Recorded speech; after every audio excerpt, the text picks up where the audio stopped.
Nous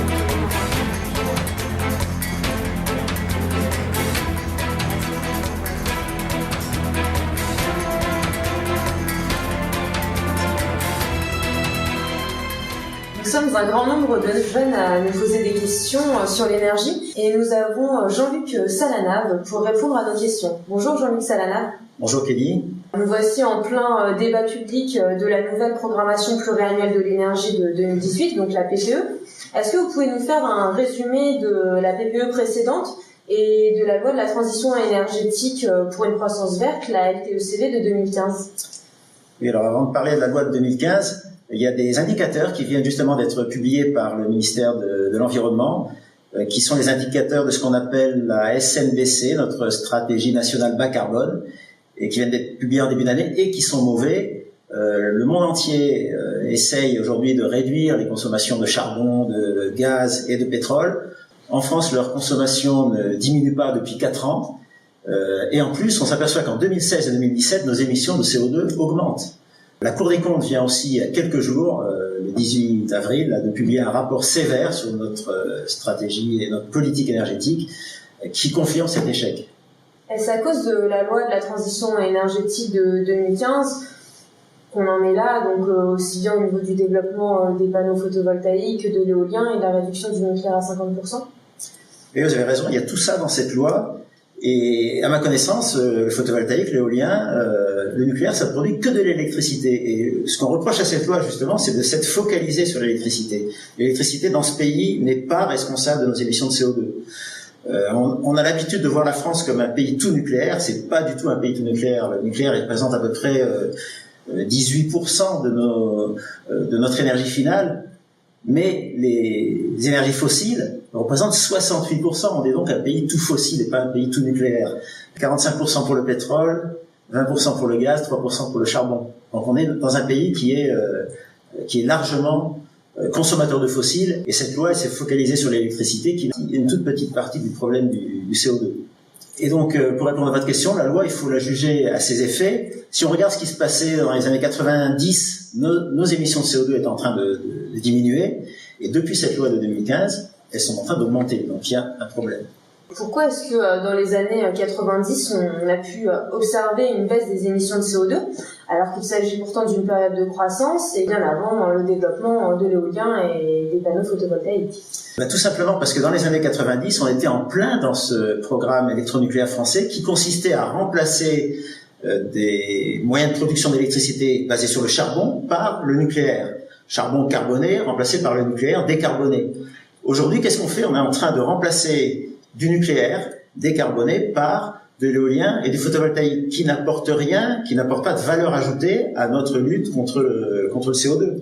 On a fait un certain nombre de mauvais choix depuis 10 ans, à l'époque du Grenelle de 2007 déjà, et puis ça s'est aggravé depuis 2012. Alors quand vous parlez de mauvais choix, vous pensez à quoi exactement? Les mauvais choix, il y en a essentiellement 2 pour moi. Il y a le fait d'avoir voulu absolument développer les énergies renouvelables intermittentes à tout prix. Et puis le deuxième mauvais choix, c'est ce qu'on appelle la RT 2012, la réglementation thermique du bâtiment en 2012, qui encourage paradoxalement le chauffage des bâtiments nouveaux avec le gaz. Alors pour revenir aux ENR développés à tout prix, il faut savoir que ça se fait pas sans qu'on dépense de l'argent. Et aujourd'hui, il y a des taxes qui sont essentiellement supportés par les consommateurs d'électricité, tous les consommateurs, y compris les plus démunis, qui sont aujourd'hui en train de financer les panneaux photovoltaïques, par exemple, qui sont installés par leurs voisins plus aisés. Si on regarde les résultats publiés par la Cour des comptes, on a déjà dépensé plus de 25 milliards à travers cette taxe CSPE, et on a déjà engagé plus de 100 milliards pour un résultat qui aujourd'hui est nul, puisque nos émissions de CO2 sont en train de remonter. Donc revenons à la PPE, si vous le voulez bien. Où émettons exactement le CO2 s'il n'est pas produit par l'électricité? C'est simple, le CO2 aujourd'hui, il vient essentiellement de 2 domaines. Les transports, puisque la plupart des transports utilisent des hydrocarbures fossiles, et la deuxième source d'émissions de CO2, c'est le chauffage des bâtiments domestiques ou industriels, essentiellement le chauffage non électrique. Et puis il y a d'autres éléments aussi qui sont responsables de nos émissions de CO2. C'est ce qu'on appelle l'empreinte CO2. C'est pas forcément les émissions dans ce pays, mais c'est les émissions induites par nos importations. Quand on importe des capteurs solaires photovoltaïques importés de Chine, qui sont fabriqués avec une énergie charbon, on a une empreinte CO2 qui vient comptabiliser le compteur des Français. Quand on importe de l'électricité comme cet hiver, venant d'Allemagne, fabriquée par des centrales qui sont essentiellement des centrales à charbon, on importe aussi une empreinte CO2. Et donc, pour vous, comment faut-il rectifier notre stratégie nationale bas carbone ? La réponse, elle est dans les chiffres, justement, de ces indicateurs, de la SNBC. Le transport et le chauffage représentent presque la moitié de nos émissions de CO2. Ça représente 48% exactement, d'après les chiffres du ministère. Si on regarde ce que représente l'électricité, c'est à peine 6% de ces émissions de CO2. Et là-dedans, EDF, notre champion national, ne représente que 2% de ces émissions de CO2, parce que EDF est essentiellement décarboné. Pourquoi est-ce que vous dites que l'électricité d'EDF ne représente que 2%, alors que si on regarde les chiffres de la SNBC, on peut voir que la production d'énergie est responsable de 11% des émissions de CO2 ? C'est vrai, mais quand on parle d'énergie, c'est chaleur et électricité. Si on regarde les chiffres de près, dans les indicateurs SNBC, il y a à peu près de tête 5% pour l'énergie chaleur, 6% pour l'électricité.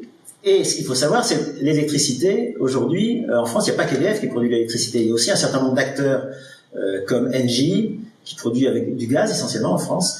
Il y a l'allemand E.ON qui produit avec du charbon et de la biomasse à Gardanne. EDF, là-dedans, ne représente que 2% de ces 11% du secteur énergie.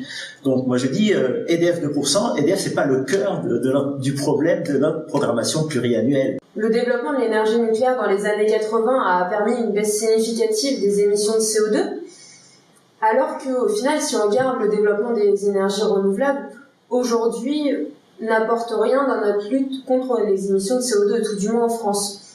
Pour vous, est-ce que la fermeture de Fessenheim a quelque chose à voir dans la transition énergétique, ou est-ce qu'il s'agit d'un sujet bien plus politique ? Oui, il y a deux sujets.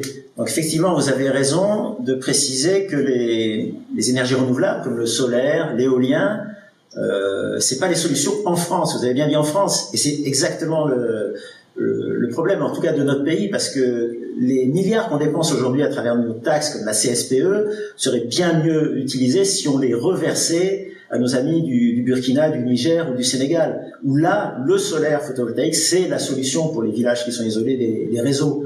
Après, vous parlez de Fessenheim, je suis d'accord avec vous, Fessenheim, c'est pas un problème d'écologie, c'est pas un problème énergétique, c'est, on le sait, un problème politique, je dirais même un problème, une question politicienne, qui a été liée à une promesse électorale que tout le monde connaît.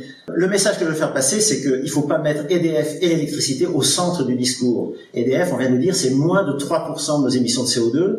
Arrêtons d'embêter EDF avec un plan solaire à 25 milliards. Laissons EDF entretenir ses réacteurs. Laissons EDF exploiter Fessenheim jusqu'à ce que des problèmes de sûreté ou d'obsolescence conduisent à arrêter Fessenheim. Ne cherchons pas le CO2 là où il n'est pas. Attaquons-nous au CO2 là où il se trouve, c'est-à-dire essentiellement aujourd'hui dans les transports et dans le chauffage. Merci beaucoup pour vos réponses. Merci.